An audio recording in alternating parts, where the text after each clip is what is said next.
जय हिंद दोस्तों, आप सभी का स्वागत है एक बार फिर से आपके अपने यूट्यूब चैनल यूनिक ज्ञान में। आज हम बीए सेकंड सेमेस्टर हिंदी का चैप्टर 3 पढ़ेंगे, जिसमें हमें पत्राचार के विषय में पढ़ना है। अगर आप चैनल पर नए हैं तो चैनल को सब्सक्राइब कर लीजिए, क्योंकि पूरा सिलेबस आपका कंप्लीट कराया जाएगा।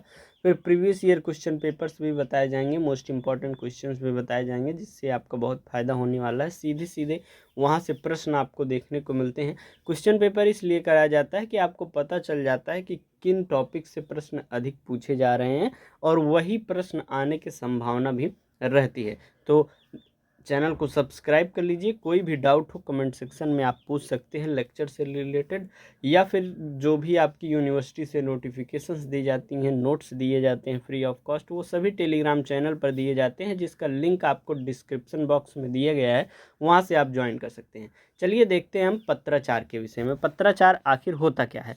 हम सबसे पहले आपको बता दें, जैसे पुराना समय था, पहले मोबाइल नहीं थे, ये सभी संसाधन नहीं थे, तो दूर दराज जो रहते थे संबंध में उनको पत्र के माध्यम से अपने हालात बताते थे और वहाँ के हालात को जानते थे, और वहाँ से धीरे धीरे पत्र बढ़ता चला गया। आज के समय में पत्र औपचारिक रूप पे या प्रशासनिक रूप पे हमें ज़्यादा देखने को मिलते हैं। आम लोग अपने हाल चाल, अपनी बातचीत को एक दूसरे को मोबाइल के माध्यम से जो है संदेश भेज सकते हैं, या फिर वीडियो कॉल करके बात कर सकते हैं। तो ये सभी सुविधाएं अब के समय में उपलब्ध हो गई हैं।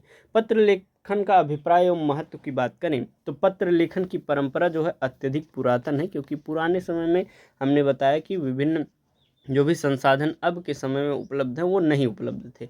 मनुष्य के पढ़ने लिखने के साथ साथ पत्र लेखन का भी शुभारंभ हुआ था। घर से दूर रहने वाले अपने सगे संबंधी, पारिवारिक जन अथवा मित्र आदि के संबंध में हम अत्यधिक चिंतित रहते हैं कि वहाँ क्या हो रहा है, या क्या आयोजन हो रहे हैं, या कोई घटना घटी है, या कोई हालचाल लेना हो, तो हम पत्र डालकर अपनी शंकाओं का समाधान करते हैं। यह सर्वविदित है कि मनुष्य एक सामाजिक प्राणी है। समाज में उसने अनेक प्रकार के संबंध होते हैं, उसके अपने जीवन में भी अनेक प्रकार की स्थितियां बनती बिगड़ती हैं। समय समय पर अनेक प्रकार के आयोजन होते हैं। ऐसी स्थिति में पत्र के माध्यम से व्यक्ति दूर स्थित अपने सभी परिचितों से संपर्क स्थापित करते हुए संपर्क सूचनाएं जो हैं वह प्रदान कर सकता है। और पत्र का संबंध समाज के सभी वर्गों से है, अतः पत्र संपर्क स्थापित करने का सर्वाधिक उपयोगी, सुलभ और सुंदर माध्यम उस समय था। अब के समय में तो सीधे लोग वीडियो कॉल पे बात कर लेते हैं, 1 मिनट में यहाँ की बातें वहाँ हो जाती हैं। पहले पता चला कोई घटना घटी या कोई आयोजन हो रहा है, शादी विवाह बर्थडे का आयोजन हो रहा है, लोगों को निमंत्रण देना है, पत्र के माध्यम से भेजें, वो पता चला 1 महीने बाद जो है पहुंचता है, फिर उन्हें पता चलता है, फिर वो आते हैं।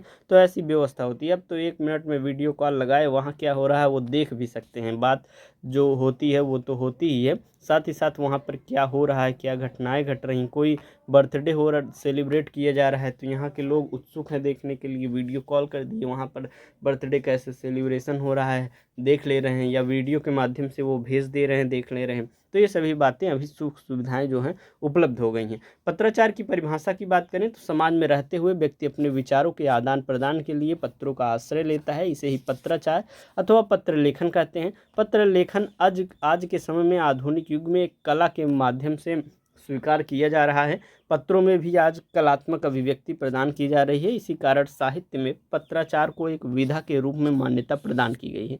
पत्राचार में प्रभावोत्पादकता लाने के लिए उसका स्वाभाविक होना अनिवार्य है। पत्र में लेखक की भावनाएं ही व्यक्ति नहीं होती हैं, अपितु उसमें उसके व्यक्तित्व की झलक भी प्राप्त होती है। इस विधा में लेखक के चरित्र, दृष्टिकोण, संस्कार, आचरण, मानसिक स्थिति आदि सभी एक साथ दृष्टिगोचर होते हैं। लेकिन इस प्रकार की अभिव्यक्ति सरकारी तथा व्यावसायिक पत्रों की अपेक्षा सामाजिक तथा साहित्यिक पत्रों में भी अधिक पाई जाती है। जैसे कुछ समय पहले, आपको 5-10 साल पहले जो है लोग लिखते थे, सोचते विचारते थे, तब लिखते थे। आज के समय में आप लोगों को अगर कह दिया जाए कि एक पत्र लिखिए, कोई टॉपिक दे दिया जाए, कोई विषय दे दिया जाए, तो उसमें आप क्या करेंगे, चैट जीपीटी को बस वही दे देंगे कि सर इस पे हमें पत्र लिखना है, ये एड्रेस है, इनको हमें लिखना है, तो वह तुरंत लिख के दे देता है। तो और भी ज़्यादा सुविधाएं हो गई हैं। तो इसमें ये सभी चीज़ें जो हैं कि उसका चरित्र, उसका दृष्टिकोण, उसके संस्कार, उसके आचरण जो दिखते हैं, वर्तमान समय में जो लोग गूगल का प्रयोग कर रहे हैं, चैट जीपीटी, जेमिनाई का प्रयोग कर रहे हैं, एआई का प्रयोग कर रहे हैं, यह सभी भी उसमें से हट गया है कि हाँ बस औपचारिक तौर पर वह लिख ही दे रहे हैं। आगे हम देखें तो अच्छे पत्र की क्या क्या विशेषताएं होनी चाहिए। पहली बात तो यह निर्विवाद है कि पत्र लेखन एक कला है, अतः एक अच्छे पत्र में निम्नलिखित विशेषताओं का होना आवश्यक है। जैसे सबसे पहला स्पष्टता होनी चाहिए, अर्थात एक व्यक्ति क्या लिख रहा है, जैसे किसी विषय में लिख रहा है और उस जो लिखा हुआ है पढ़ने वाला जो है, प्राप्तकर्ता जो है, वह समझ ही नहीं पा रहा है आखिर उसने लिखा क्या हुआ है, तो उसमें यह पत्र अच्छा नहीं माना जाएगा, क्योंकि जो वह लिखना चाह रहा है वही उसे नहीं पता चल पा रहा है। पहली विशेषता है कि पत्र जो है वह स्पष्ट होना चाहिए, अर्थात जो लिखा गया है वो प्राप्तकर्ता उसको समझ ले। दूसरी विशेषता क्या है, एकान्विति होनी चाहिए। एक पत्र में प्रायः किसी एक ही विषय, संदर्भ अथवा उद्देश्य की पूर्ति संभव है, अर्थात जिस एक विषय के बारे में उसमें लिखा गया है, जो वह बात प्राप्तकर्ता तक पहुंचाना चाहता है, वह उस पत्र में जो है मुख्य होनी चाहिए, जिससे वह उसको समझ सके। अभिवादन, अनुशंसा, अर्थात जो है महोदय जी या धन्यवाद, ये सभी चीज़ें जो हैं, उत्तर पाने की इच्छा जो है, वह पत्र के औपचारिक अंग है, लेकिन इसमें जो टॉपिक, जो विषय जिसके बारे में आप बताना चाहते हो, उस उद्देश्य की पूर्ति होनी चाहिए। इसलिए पत्र में एकान्विति जो है होनी चाहिए। तीसरा प्रश्न है सहजता। इस गुण के दो पक्ष हैं। एक तो यह कि पत्र में लिखी गई प्रत्येक बात सहज रूप से, अकृत्रिम रूप से कही गई हो, सहज स्वाभाविक रूप में लिखी गई हो, बात पत्र के उद्देश्य को तत्काल पूर्ण कर देने में समर्थ होगी। सहजता का दूसरा पक्ष है भाषा प्रयोग से संबंधित। अलंकारिक, लाक्षणिक एवं ध्वन्यात्मक भाषा का प्रयोग कुछ विशिष्ट साहित्यकारों के पत्राचार में तो चल जाता है, लेकिन सर्वसाधारण पत्रों में यह सर्वथा परिहार्य है। औपचारिक पत्रों की शब्दावली प्रायः निर्धारित सी होती है, उससे हटकर अपनी बहुज्ञता का प्रकाशन पत्रों में अपेक्षित नहीं है, अर्थात सरल शब्दों में लिखें जो प्राप्तकर्ता समझ सके। आप अपनी ज्ञान का प्रदर्शन उसमें मत करिए कि आपने क्लिष्ट शब्दों का उसमें प्रयोग कर लिया और प्राप्तकर्ता समझ ही नहीं पा रहा है। चौथा है यथार्थता होनी चाहिए। इस गुण का संबंध अधिकांशतः व्यावसायिक पत्रों से है, अर्थात जो टॉपिक आप बता रहे हैं उसमें यथार्थता होनी चाहिए। सरकारी पत्रों में यथार्थता में तनिक भी शिथिलता एक प्रकार से अपराध माना जाता है। पांचवा है संक्षिप्तता, अर्थात जो पत्र हो वह कम से कम शब्दों में जो है अपने विषय को प्रस्तुत कर सके। लेखन का अनुभूत गुण जो है यह संक्षिप्तता है। जब हम पत्र लेखन को एक कला मानते हैं तो उस कला की कुशलता संक्षिप्तता में ही निहित है, कि अर्थात कम से कम यह गुण होना चाहिए कि आप अपने विषय को, जो आप वहाँ प्राप्तकर्ता तक पहुँचाना चाह रहे हैं, वह संक्षिप्त में आप लिखने का एक प्रकार से आप में अंदर कला होनी चाहिए। छठा गुण है स्वतः पूर्णता। कोई भी पत्र अपने कथन अथवा मंतव्य में स्वतः पूर्ण होना चाहिए। उसे पढ़ने के उपरांत तद विषय किसी प्रकार की जिज्ञासा, शंका या स्पष्टीकरण की आवश्यकता शेष नहीं रहनी चाहिए, अर्थात जो बात आप लिखिए वह पूर्ण होनी चाहिए। पता चला आधा लिख दिया कि यहाँ पर ऐसी ऐसी समस्या है, क्या समस्या है आपने लिखा ही नहीं, वह समझ ही नहीं पा रहा है, तो जो बात हो वह स्वतः पूर्ण होना चाहिए। सातवां है शालीनता। किसी पत्र में उसके लेखक के व्यक्तित्व, स्वभाव, पद प्रतिष्ठा बोध तथा व्यवहारिक आचरण की झलक पाई जाती है। सरकारी, व्यवसायिक तथा अन्य औपचारिक पत्रों की भाषा शैली एक विशेष शिष्ट स्वरूप लिए होनी चाहिए।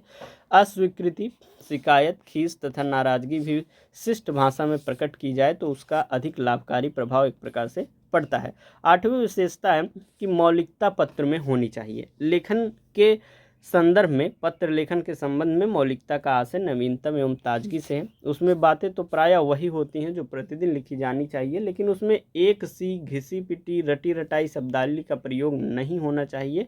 अगर ऐसी हम घिसी पिटी रटी रटाई एक ही शब्दावली का प्रयोग करते हैं तो वह रुचि को कम कर देती है। इसके विपरीत हमें नए प्रकार से कही गई बात पत्र प्राप्तकर्ता के मन को छू लेती है, तो हमें नए प्रकार के शब्दों का उसमें प्रयोग करना चाहिए।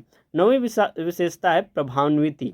आदर्श पत्र लेखन की अंतिम और सर्वगुण समन्वित विशेषता है कि उसकी समग्र प्रभावान्विति। हम आपको बताते हैं प्रभावान्विति मतलब कि जो प्राप्त करता है वह प्रभावित हो जाए, आपने ऐसा लिखा हो। पहली चीज़, आप उसको अपनी सजावट से प्रभावित कर सकते हैं। दूसरी, आप अपने राइटिंग से, मान लीजिए आपने सादे पेज पे लिखा हुआ है, बहुत ही अच्छी राइटिंग और समझने वाली, स्पष्टता, शुद्धता, स्थान, स्थिति, पते, सभी चीज़ों का आपने ध्यान रखा हुआ है, तो वह प्रभावित हो जाएगा और इसको ज़रूर ध्यान में रखना चाहिए। ये आपकी विशेषताएं हो गई जो कि आपने देखी। अगला है पत्र लेखन में आवेदन पत्र। आवेदन पत्र हम उस समय लिखते हैं जब हमें किसी से निवेदन या कुछ कार्य करवाना होता है।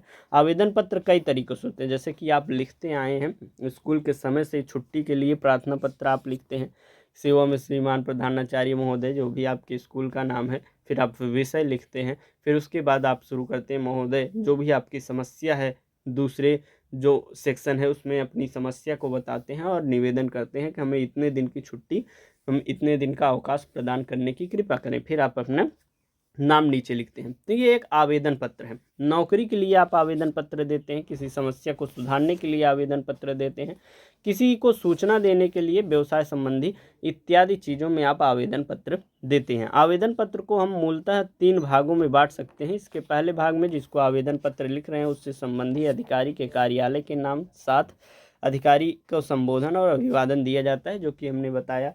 सेवा में प्रधानाचार्य महोदय, मान लीजिए आपकी स्कूल का नाम माँ गायत्री शिक्षण संस्थान भैसोली उसरौली जौनपुर है, तो उसको आप लिखेंगे, उसका पता। उसके बाद अभिवादन करेंगे, महोदय, श्रीमान, श्रीमती, जो भी आप लिखना चाहें। तो ये आपका पहला सेक्शन है, पहला भाग है। दूसरे भाग में जो बातें अधिकारी को बताना चाहते हैं उसे स्पष्ट और कम शब्दों में लिखा जाता है।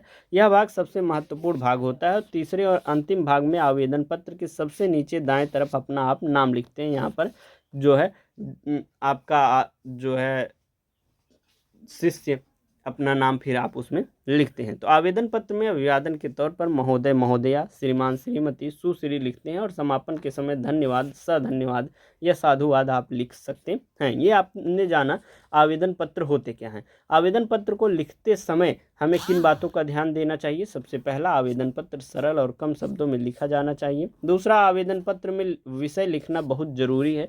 विषय न लिखने से छोटी सी समस्या उत्पन्न होती है, लेकिन आप अगर विषय लिख देते हैं तो पढ़ने वाले को पहले ही समझ जाता है कि आवेदन पत्र किस संदर्भ में है और उसी निगाह से वह उसको पढ़ता है। तीसरा है, आवेदन पत्र की भाषा औपचारिक होती है। इसमें केवल आप अपने कार्य से संबंधित बातें लिख पाते हैं।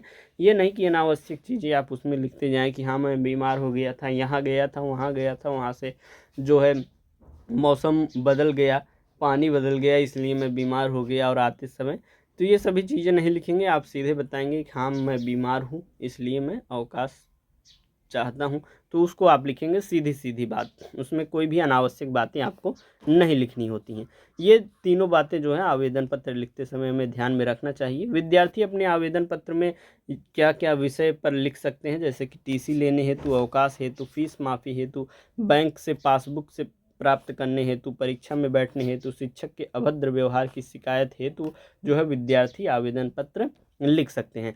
कार्यालयीय पत्राचार या सरकारी पत्राचार क्या होते हैं, इसको हम समझ लें। आपका लास्ट टॉपिक है। जो पत्र एक कार्यालय से दूसरे कार्यालय में अथवा 2 राज्य सरकारों के बीच, विदेशी सरकारों के बीच, सरकारी गैर सरकारी संगठनों तथा संस्थाओं के बीच अथवा जन सामान्य के साथ संबंध स्थापन के लिए परस्पर प्रेषित किए जाते हैं, उन्हें सरकारी या कार्यालयीय जो है पत्र कहा जाता है। कार्यालय से हमारा अभिप्राय किसी सरकारी, अर्ध सरकारी अथवा गैर सरकारी उस स्थान विशेष से है जहाँ प्रशासनिक व्यवस्था की जाती है।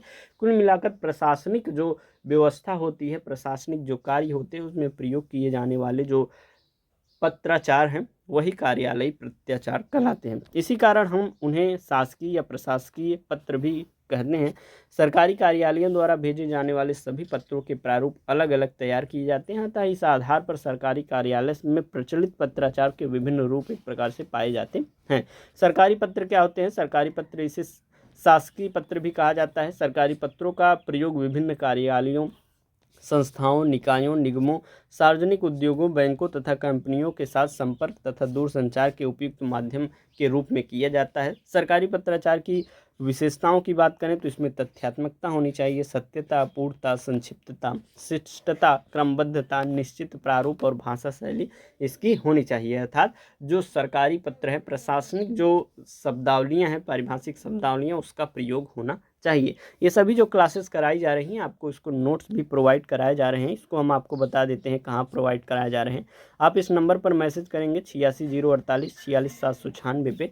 आप बोलेंगे सर BA सेकंड सेमेस्टर कार्यालय हिंदी की हमें नोट्स चाहिए, आपको 30 रुपीज़ पेमेंट करने होंगे, आपको ग्रुप में ऐड कर दिया जाएगा, जिसमें आपको complete syllabus notes, previous year question paper और मोस्ट इंपॉर्टेंट क्वेश्चन के नोट्स दे दिए जाएंगे। कोई भी डाउट रहता है तो आप वहां पर पूछ सकते हैं। चलिए, हमारा इस चैप्टर का लास्ट टॉपिक है सरकारी पत्राचार के प्रकार कौन कौन से हैं। जैसे कि अलग अलग जो स्तर है सरकारी कार्यालयों में, उनमें अलग अलग पत्राचार प्रयोग में आते हैं। तो कुल मिलाकर विभिन्न पत्राचारों का प्रयोग किया जाता है। सरकारी पत्र अनेक प्रकार के होते हैं, जिनमें से हम सबसे पहला सरकारी पत्र ऑफिशियल लेटर, अर्ध सरकारी पत्र डेमी ऑफिशियल लेटर, परिपत्र, कार्यालय आदेश, राजपत्र, संकल्प, अधिसूचना, पृष्ठांकन, प्रेस विज्ञप्ति, द्रुत पत्र, मितव्ययी पत्र, औपचारिक टिप्पणी, कार्यालय ज्ञापन तथा ज्ञापन, अनुस्मारक, प्रतिवेदन, ये सभी चीज़ें लिखते हैं। हम नेक्स्ट चैप्टर्स में जो है प्रतिवेदन, पल्लवन, ये सभी चीज़ें पढ़ेंगे। टिप्पणी क्या होती है, जिससे आपका जो सिलेबस है हर एक टॉपिक क्लियर हो सके अच्छे से। आपका एग्ज़ाम भी है, जैसे वीर बहादुर सिंह पूर्वांचल का अभी आ गया है टाइम टेबल, उनका एग्ज़ाम होने वाला है 17 को, उनकी हिंदी का एग्ज़ाम है बीए सेकंड सेमेस्टर का। तो ऐसे अलग अलग यूनिवर्सिटीज़ के टाइम टेबल आते जा रहे हैं और उनसे पहले आपका यह सिलेबस कंप्लीट करा दिया जाएगा। कोई भी डाउट हो तो कमेंट सेक्शन में आप पूछ सकते हैं। बाकी चैनल पर बने रहिए, चैनल को सब्सक्राइब कीजिए, अपने दोस्तों के पास शेयर कीजिए। मिलते हैं नेक्स्ट वीडियो में। धन्यवाद।